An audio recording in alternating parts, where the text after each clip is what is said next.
Manifestation होत असताना आपल्या बॉडीमध्ये या सगळ्या गोष्टींचा एक्सपिरियन्स आपल्याला येतो. सगळ्यात पहिली गोष्ट गट फिलिंग. जेव्हाही तुम्हाला एखादं डिसिजन घ्यायचं असेल आणि तुम्हाला गट फिलिंग आली असेल तर आपण समजून घ्यायचं की ही जी काही गोष्ट होते ही 101% आपण आपल्या आयुष्यात त्या फ्रिक्वेन्सीला मॅच करून ते मॅनिफेस्ट करत आहोत. मग तो तुम्ही विचार केला असेल कधी तुमच्यासोबत असं झालंय का की एखादी गोष्ट तुम्हाला पाहिजे, तुम्हाला त्याचं डिसिजन घ्यायचंय, म्हणजे तुम्ही एखादी कार परचेस करतायत किंवा तुमचं घर तुम्ही परचेस करतायत किंवा छोटासा तुमचा मोबाईल जरी घेतला असेल, तेव्हा तुमचे जे काही फिलिंग्स आणि इमोशन्स असतात त्या एक्स्टॅसीमध्ये असतात, म्हणजे अत्यानंद असतो तुम्हाला त्याच्यामध्ये, आणि तेव्हा तुमची बॉडी लिटरली शिवरिंग करत असते. आपल्याला थोडक्यात हे एक्सपिरियन्स होतं की हा जो काही मोमेंट आहे या मोमेंटसाठी मी किती वाट बघितली, या मोमेंटसाठी मी किती कष्ट केले. जेव्हा या फिलिंग्स तुमच्या रिअल लाईफमध्ये तुम्ही एक्सपिरियन्स करतात तेव्हा खरं त्या गोष्टींचं मॅनिफेस्टेशन होतं.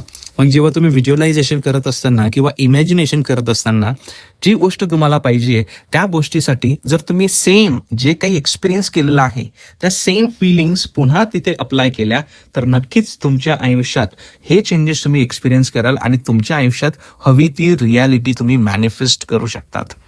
मग तुम्ही म्हणाल की आम्हाला पटकन ते करायचं आहे. हे पटकन होणार नाही, कारण की त्यासाठी तुमची एनर्जी तुम्ही चॅनलाइज केलेली नाहीये आणि त्यासाठी तुम्ही कॉन्स्टंटली त्या फिलिंग्स आणि इमोशन्सला प्रॅक्टिस केलेलं नाहीये.